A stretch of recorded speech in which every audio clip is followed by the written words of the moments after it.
ఇలా చూసారా bread gulab jamun. Hi friends, నమస్తే. Welcome to flavours of home made మనం తయారు చేసుకోబోతున్న రెసిపీ గులాబ్ జామున్, అది కూడా బ్రెడ్ తోటి. బ్రెడ్తో తయారయ్యే ఈ గులాబ్ జామున్ చాలా రుచిగా ఉంటుంది, మంచి ఫ్లేవర్తో ఉంటుంది. చాలా ఈజీగా తయారు చేసేసుకోవచ్చు. ఈజీగా టేస్టీగా అప్పటికప్పుడు తయారు చేయగలిగే ఈ ఒక స్పెషల్ స్వీట్ డిష్ ఈ బ్రెడ్ గులాబ్ జామ్ని చిన్న చిన్న టిప్స్ పాటిస్తూ విరిగిపోకుండా చెదిరిపోకుండా రుచిగా ఎలా తయారు చేయాలో తెలుసుకుందాం. మీ అందరికీ ఈ స్వీట్ డిష్ తప్పకుండా నచ్చుతుంది. ఇంకెందుకు ఆలస్యం, ఈ గులాబ్ జామ్ తయారు చేయడం కోసం మిల్క్ బ్రెడ్ అవసరం అవుతుంది. ఇక్కడ నేను 8 మిల్క్ బ్రెడ్ స్లైసెస్ రెడీ చేసుకున్నాను. ముందుగా ఈ బ్రెడ్ అంచుల్ని, అంటే బ్రౌన్ కలర్ పార్ట్ ఉంటుంది కదా, దాన్ని కట్ చేసుకోవాలి.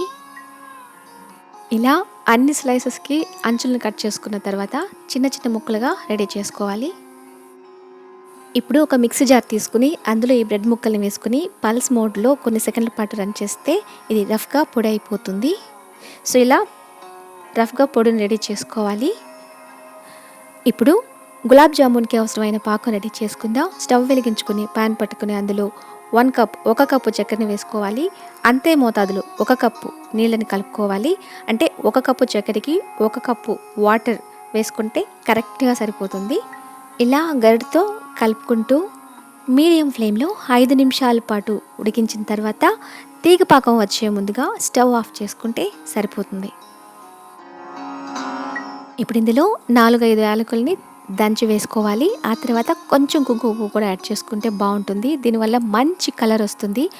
కుంకుమ పువ్వు లేకపోయినా పర్వాలేదు, ఉంటే వేసుకుంటే కలర్ చక్కగా వస్తుంది. పాకం కన్సిస్టెన్సీ ఎలా ఉండాలి అంటే ఇలా చేతిలోకి తీసుకుని టెస్ట్ చేస్తే కాస్త జిగురుగా అనిపించాలి. ఇలా చూసారా, ఇలా అతుక్కోవాలి, అంతేకాని ఒక తీగ పాకంలాగా ఏర్పడకూడదు. ఇలా కాస్త జిగురుగా ఉంటే పాకం పర్ఫెక్ట్గా ఉన్నట్టు. ఇప్పుడు ఇందులో ఒక 4-5 చుక్కల నిమ్మరసాన్ని వేసుకుందాం. ఇలా నిమ్మరసం వేయడం వల్ల పాకం చల్లారిన తర్వాత కూడా కాస్త గట్టిపడిపోకుండా చక్కగా ఉంటుంది. రఫ్గా పౌడర్ చేసుకున్న బ్రెడ్ని ఒక బౌల్లోకి ట్రాన్స్ఫర్ చేసుకుందాం.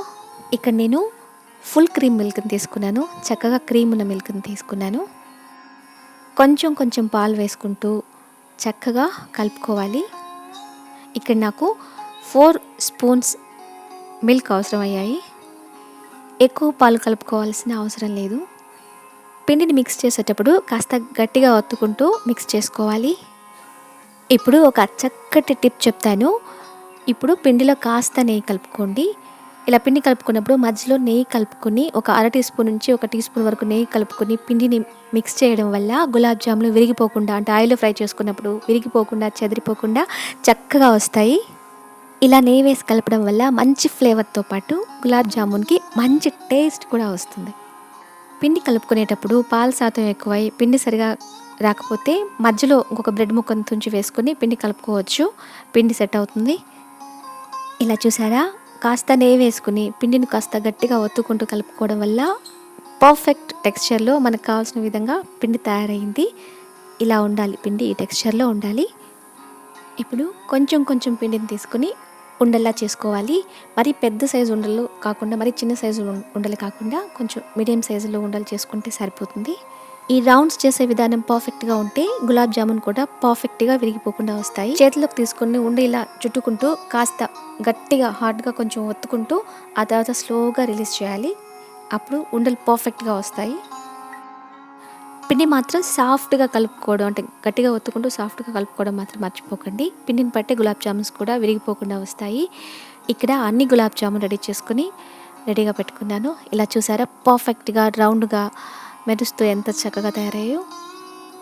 ఇక్కడ ఆయిల్ కూడా రెడీగా ఉంది. ఇప్పుడు ఆయిల్లో వేసి డీప్ ఫ్రై చేసుకుందాం. ముఖ్యంగా గుర్తుపెట్టుకోవాల్సిన విషయం ఏంటంటే ఉండలు ఆయిల్లో వేసేటప్పుడు ఆయిల్ ఎక్కువగా వేడిగా ఉండకూడదు. ఆయిల్ కొంచెం వేడైన వెంటనే రెడీ చేసి పెట్టుకున్న గులాబ్ జామున్స్ ఆయిల్లో వేసుకోవాలి. స్టవ్ మీడియం ఫ్లేమ్లో ఉండాలి. ముఖ్యంగా గుర్తుపెట్టుకోవాల్సిన విషయం, ఉండలు చేసేటప్పుడు కాస్త టైట్గా ఒత్తుకుంటూ రెడీ చేయాలి. ఉండలు కాస్త లూజ్గా ఉంటే ఇందులో ఆయిల్లో వేసినప్పుడు చెదిరిపోతాయి. అందుకని ఇక్కడ నేను మీకు చూపించడం కోసం ఒక చిన్న ఉండని కొంచెం పిండి చేతిలోకి తీసుకుని లూజ్గా చేసి ఇందులో వేశాను. అది చెదిరిపోతుంది. ఉండలన్నీ ఆయిల్లో వేసిన వెంటనే గరిటెతో కలపకుండా కాస్త టైం ఇచ్చి ఉండల్ని కలుపుకోవాలి. ఇలా ఆయిల్లో వేసుకున్న ఉండల్ని గరిటెతో చాలా స్లోగా సాఫ్ట్గా అటు ఇటు కదుపుకుంటూ గోల్డెన్ బ్రౌన్ కలర్ వచ్చే వరకు మనం వీటిని ఆయిల్లో వేపుకోవాలి. ఇలా చూసారా, చివరిలో వేసిన ఒక చిన్న ఉండ చెదిరిపోయింది. సో ఉండలు పర్ఫెక్ట్గా ఒత్తుకోకపోతే చేసిన పని అంతా వృధా అయిపోతుంది. సో ఇది ఖచ్చితంగా గుర్తుపెట్టుకోండి. మీడియం ఫ్లేమ్లో ఉండల్ని ఇలా చక్కగా కలుపుకుంటూ గోల్డెన్ బ్రౌన్ కలర్ వచ్చిన తర్వాత ఆయిల్లోంచి తీసి పాకంలో వేసుకుంటే మన టేస్టీ గులాబ్ జామ్స్ రెడీ అయిపోతాయి. ఇలా చూసారా, మనకు కావాల్సిన విధంగా గోల్డెన్ బ్రౌన్ కలర్ వచ్చేసింది కదా, మంచి కలర్ వచ్చింది.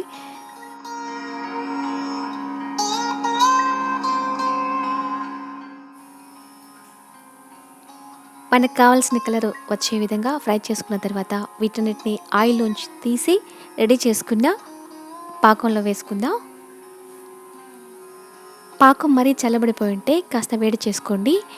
మరీ తిక్కుగా తయారై ఉంటే కాస్త వాటర్ పోసుకొని ఒకసారి బాయిల్ చేసుకుని ఈ గులాబ్ జామున్ అందులో వేసుకుంటే సరిపోతుంది. జామున్స్ పాకంలో వేసిన తర్వాత ఆ జ్యూస్ని అంతా చక్కగా పీల్చుకొని కాసేపటి తర్వాత ఒక మంచి స్వీట్ డిష్ తయారవుతుంది. అంతే అండి, ఎంతో టేస్టీగా ఫ్లేవర్ఫుల్తో ఉండి మన బ్రెడ్ గులాబ్ జామున్స్ చాలా క్విక్గా త్వరగా రెడీ అయిపోయాయి కదా.